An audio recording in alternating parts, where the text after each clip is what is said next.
소변에 거품 생기면 위험합니다. 콩팥이 보내는 마지막 신호일 수 있습니다. 지금 이 순간에도 콩팥은 망가지고 있습니다. 그런데 더 무서운 건 아무 느낌도 없다는 겁니다. 어느 날 갑자기 병원에서 투석을 준비하셔야 합니다라는 말을 듣게 된다면 믿으시겠습니까? 오늘 이야기는 바로 그 상황을 막기 위한 이야기입니다. 끝까지 들으시면 지금 당장 무엇을 바꿔야 하는지 분명히 알게 되실 겁니다. 많은 분들이 콩팥은 소변만 만드는 장기라고 생각하십니다. 틀린 말은 아니지만 그게 전부는 아닙니다. 콩팥은 우리 몸의 정수기 같은 역할을 합니다. 하루에도 수없이 많은 혈액이 콩팥을 지나가면서 노폐물은 걸러내고 필요한 영양분은 다시 몸으로 돌려보냅니다. 그 양이 얼마나 되는지 아십니까? 무려 하루에 180리터 가까운 혈액을 걸러냅니다. 여기에 더해 수분 조절, 혈압 조절, 전해질 균형, 심지어 피를 만드는 기능까지 담당합니다. 콩팥이 무너지면 몸 전체 균형이 한꺼번에 무너지는 이유가 여기에 있습니다. 그렇다면 왜 요즘 콩팥병이 이렇게 늘고 있을까요? 우리나라에서 콩팥 질환은 점점 빠르게 증가하고 있습니다. 이유는 분명합니다. 첫째는 당뇨입니다. 혈액 속당이 높아지면 혈관이 손상되고 그 중에서도 가장 가느다란 콩팥 혈관이 먼저 망가지기 시작합니다. 둘째는 고혈압입니다.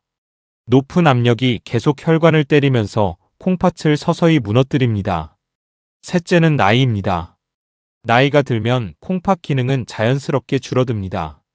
마지막으로 많은 분들이 놓치는 것이 있습니다. 바로 진통제입니다.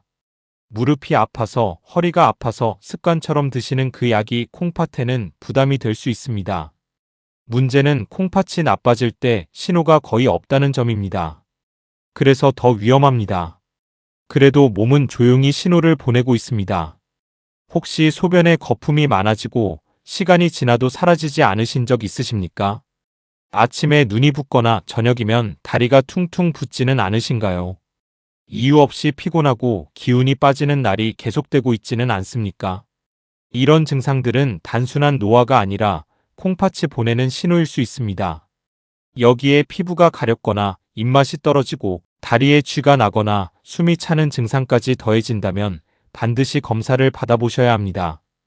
그렇다면 콩팥을 망가뜨리는 생활 습관은 무엇일까요? 가장 먼저 짠 음식입니다. 특히 국물 요리는 조심하셔야 합니다. 많은 분들이 국물까지 남김없이 드시는데 그 안에 나트륨이 집중되어 있습니다. 둘째는 가공식품입니다. 햄, 소시지, 라면 같은 음식에는 콩팥에 부담을 주는 성분이 많이 들어 있습니다. 셋째는 단백질을 과하게 드시는 경우입니다.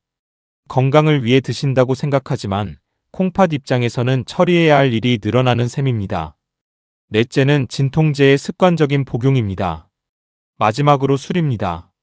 술은 몸을 탈수 상태로 만들고 콩팥을 더 힘들게 합니다. 반대로 콩팥을 도와주는 음식도 있습니다. 특별한 것이 아닙니다. 우리가 쉽게 구할 수 있는 과일입니다. 블루베리는 혈관을 부드럽게 하고 콩팥 세포를 보호하는 데 도움을 줍니다. 사과는 몸속 노폐물을 줄여 콩팥의 부담을 덜어줍니다. 귤은 혈관 건강과 면역력에 도움을 줍니다. 다만 중요한 점이 있습니다. 이 과일들은 반드시 씹어서 드셔야 합니다. 주스로 갈아 마시면 당이 빠르게 올라가 오히려 부담이 될 수 있습니다. 이제 가장 중요한 이야기입니다. 콩팥을 살리는 것은 특별한 약이나 비싼 보충제가 아닙니다. 생활 습관입니다. 첫째, 싱겁게 드셔야 합니다. 처음에는 밍밍하게 느껴지지만 시간이 지나면 입맛이 바뀝니다. 둘째, 국물을 줄이셔야 합니다. 완전히 끊지 못하셔도 양을 줄이는 것만으로 큰 차이가 납니다. 셋째, 매일 걷는 습관입니다. 빠르게 걸을 필요 없습니다. 동네를 천천히 걷는 것만으로도 충분합니다. 넷째, 물을 조금씩 자주 드시는 것입니다. 다섯째, 체중을 적정하게 유지하는 것입니다. 많은 분들이 건강을 위해 영양제를 챙겨 드십니다. 하지만 콩팥을 생각한다면 조심하셔야 합니다. 영양제는 농축된 성분이기 때문에 결국 콩팥이 처리해야 합니다. 특별히 의사가 권하지 않았다면 줄이시는 것이 오히려 도움이 될 수 있습니다. 그리고 꼭 드리고 싶은 말씀이 있습니다. 검진을 미루지 마십시오. 콩팥은 증상이 나타났을 때는 이미 많이 진행된 경우가 많습니다. 하지만 혈액 검사와 소변 검사로는 초기에 충분히 발견할 수 있습니다. 이 검사는 어렵지도 않고 비용도 거의 들지 않습니다. 한 번의 검사로 앞으로의 삶이 달라질 수 있습니다. 정리해 드리겠습니다. 짜게 먹지 않는 것, 매일 조금씩 걷는 것, 그리고 정기적으로 검진을 받는 것. 이 세 가지만 지키셔도 콩팥은 충분히 지킬 수 있습니다. 대단한 결심이 필요하지 않습니다. 오늘 저녁 식사에서 국물을 조금 덜 드시는 것, 내일 아침에 물 한 잔 드시는 것, 그 작은 변화가 시작입니다. 그 시작이 결국 여러분의 건강을 지키게 될 것입니다. 지금 이 이야기를 듣고 계신 여러분, 혹시 이런 생각 드셨을 수도 있습니다. 나는 아직 괜찮겠지. 나는 특별한 증상 없으니까 상관없겠지. 그런데요, 콩팥은 마지막까지 아무 말도 하지 않습니다. 조용히 버티다가 어느 날 갑자기 한계가 오는 장기입니다. 그래서 오늘이 중요합니다. 지금 이 순간이 가장 빠른 시점입니다. 오늘 저녁 식사에서 국물 한 숟가락 덜 드시는 것, 내일 아침에 물 한 잔 챙겨 드시는 것, 집 앞 골목을 천천히 15분만 걸어보는 것.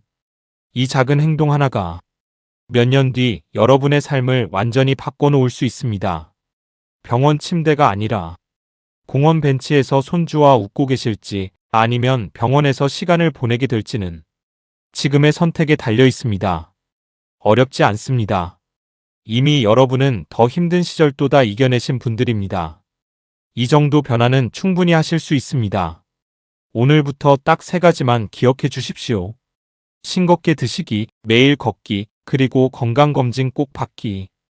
이 3가지만 실천하셔도 여러분의 콩팥은 분명히 달라집니다.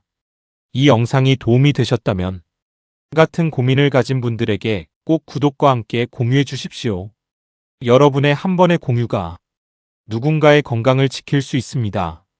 다음 영상에서는 더 실질적으로 도움이 되는 건강 이야기로 찾아뵙겠습니다. 오늘도 건강 잘 챙기시고 편안한 하루 보내시길 바랍니다.